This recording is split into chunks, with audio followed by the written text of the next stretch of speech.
ये धरती नहीं, ये परीक्षा है, जहाँ दुश्मन से पहले इंसान मौसम से लड़ता है। दुनिया की सबसे ऊंची और सबसे खतरनाक जंग की चौकी, सियाचिन ग्लेशियर। यहाँ गोलियाँ नहीं, -60 डिग्री तापमान पहले हमला करता है। यहाँ दुश्मन सामने नहीं, बल्कि हर सांस में छुपा होता है। दोस्तों, आज हम आपको बताएंगे सियाचिन में कैसी होती है एक भारतीय सेना के जवान की ज़िंदगी। सियाचिन करीब 18,000 से 23,000 फीट की ऊंचाई, जहां ऑक्सीजन आधी रह जाती है और ज़िंदगी की कीमत दोगुनी हो जाती है। यहाँ तैनाती का मतलब है धरती से कट जाना, पर देश से और ज़्यादा जुड़ जाना। यहाँ कोई शहर नहीं, कोई बाजार नहीं, सिर्फ बर्फ़ और बर्फ़ के बीच खड़ा एक जवान। जब एक यूनिट की नियुक्ति सियाचिन ग्लेशियर के लिए होती है, तो सबसे पहले उसे हॉस यानी हाई एल्टीट्यूड वॉरफेयर स्कूल में जाकर 28 दिन की कड़ी ट्रेनिंग पूरी करनी पड़ती है। यहाँ जवान को बर्फ़ में चलना और लड़ना, ग्लेशियर पर मूवमेंट, रॉक क्लाइंबिंग, एवलांच से बचना, -50 डिग्री में हथियार को ऑपरेट करना जैसी चीज़ें सिखाई जाती हैं। 28 दिन की फ़िज़िकल ट्रेनिंग पूरी करने के बाद हर एक जवान को एक सख्त मेडिकल टेस्ट से गुजरना होता है, जिसमें शामिल होता है हार्ट के टेस्ट, बीपी टेस्ट, लंग की capacity, oxygen saturation, high altitude सहन करने की क्षमता।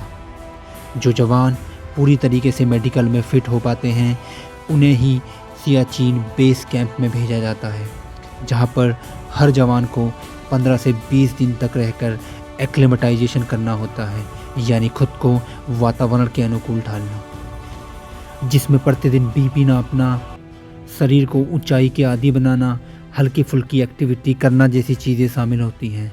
जिन जवानों का शरीर खुद को वातावरण के अनुकूल नहीं ढाल पाता, उन जवानों को वापस भेज दिया जाता है। बेस कैंप से ऊपर जवानों को 3 अलग अलग चरणों 14,000 फीट, 16,000 फीट, 18,000 फीट से गुजर कर जाना होता है, जहां पर हर एक लेवल पर 3 से 5 दिन रुकना ज़रूरी होता है। यहां तक जवानों को पैदल रस्सी के सहारे जाना होता है। सियाचिन ग्लेशियर में जवानों को सिर्फ 90 दिन ही रखा जाता है। उसके बाद उन्हें वापस बेस कैंप भेज दिया जाता है, क्योंकि इतनी ऊंचाई में ज़्यादा समय तक रहने पर शरीर तेज़ी से कमज़ोर होता है और दिमाग पर गहरा असर पड़ता है। सियाचिन के वापसी के लिए भी जवानों को हर एक स्तर पर 3 से 5 दिन रोककर धीरे धीरे बेस कैंप लाया जाता है, जिसके बाद इनका दोबारा से फिर मेडिकल चेकअप किया जाता है। सियाचिन में जवानों की सुबह सूरज से पहले नहीं, बल्कि हिम्मत से शुरू होती है।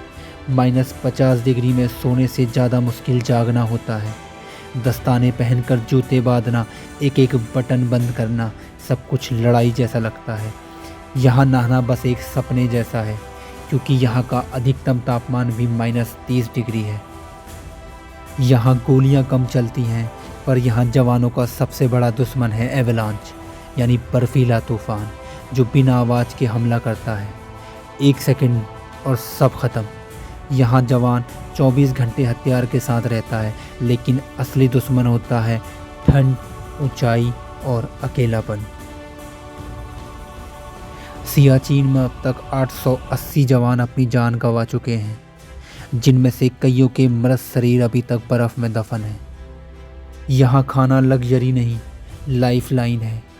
जवानों का खाना पहुँचाने के लिए सप्लाई हेतु चीता-1 हेलीकॉप्टर का इस्तेमाल किया जाता है, जो कि ख़राब मौसम होने के कारण काफ़ी सीमित समय में ही ऑपरेट कर पाता है। डिब्बा बंद खाना, फ्रोजन सब्जियां और गर्म चाय जो हौसला बनाए रखती हैं। यहाँ जवानों को अक्सर सोने में भी दिक्कतें आती हैं। ऑक्सीजन की कमी में सिर दर्द, उल्टी और सांस फूलना आम बात है। फिर भी जवान कहता है, सब ठीक है साहब, ड्यूटी कर लेंगे। -50 डिग्री में जहाँ खाने पीने की सभी चीज़ें जम जाती हैं, वहाँ केरोसिन ही जवान की एक लाइफलाइन है, जिसे इस्तेमाल करके जवान अपना पैक्ड खाना गर्म करके खाता है। अचानक ख़राब होने वाला मौसम, एवलांच व हाई एल्टीट्यूड में होने वाली ख़तरनाक बीमारियाँ किसी भी एक आम इंसान का मनोबल तोड़ने के लिए काफ़ी हैं। पर सियाचिन में खड़ा हर एक जवान जानता है, अगर हम यहाँ नहीं होंगे तो दुश्मन होगा। यहाँ तैनाती कोई सज़ा नहीं, ये सम्मान है। जब देश सोता है तब हम जागते हैं। सिर्फ यही वजह है कि सियाचिन आज भी भारत का है। सियाचिन ग्लेशियर में हमेशा लगभग 10,000 जवानों की तैनाती की जाती है। सियाचिन ग्लेशियर पे निगरानी रखने के लिए भारत सरकार हर दिन लगभग 5 से 6 करोड़ रुपया खर्चा करती है। परंतु अब यह सवाल आता है कि सियाचिन भारत के लिए इतना ज़रूरी क्यों है। सियाचिन ग्लेशियर दुनिया का सबसे ऊंचा युद्ध क्षेत्र है। जो सियाचिन कंट्रोल करता है वह पूरा लद्दाख सुरक्षित रखता है। अगर भारत सियाचिन छोड़े तो पाकिस्तान और चीन सीधा आपस में जुड़ जाएंगे। इससे लद्दाख खतरे में पड़ जाएगा तथा भारत की रणनीतिक पकड़ कमज़ोर हो जाएगी। सियाचिन भारत के लिए एक जिंदा दीवार है। सियाचिन की ऊंचाई का फ़ायदा भारत को मिलता है क्योंकि युद्ध में ऊंचाई सबसे बड़ा हथियार होती है। सियाचिन भारत की सैन्य ताकत और इरादे का प्रतीक है क्योंकि दुनिया को यह संदेश देता है कि भारत अपनी ज़मीन किसी भी हाल में नहीं छोड़ेगा। सियाचिन सिर्फ एक ग्लेशियर नहीं, ये भारत की हिम्मत, रणनीति और संकल्प का नाम है। यहाँ जवान सिर्फ पहरा नहीं देते बल्कि पूरा देश संभालते हैं। आज जब आप अपने गर्म घर में बैठे हैं तो याद रखिए कहीं -50 डिग्री में एक जवान खड़ा है सिर्फ इसलिए ताकि आप सुरक्षित रहें। सियाचिन सिर्फ एक जगह नहीं, ये बलिदान का नाम है। सलाम है सियाचिन के हर उस जवान को जो बर्फ़ में रहकर हमारे देश को गर्म रखता है। देश के इन्हीं बहादुर वीरों के लिए आओ सब मिलकर बोलें, जय हिंद।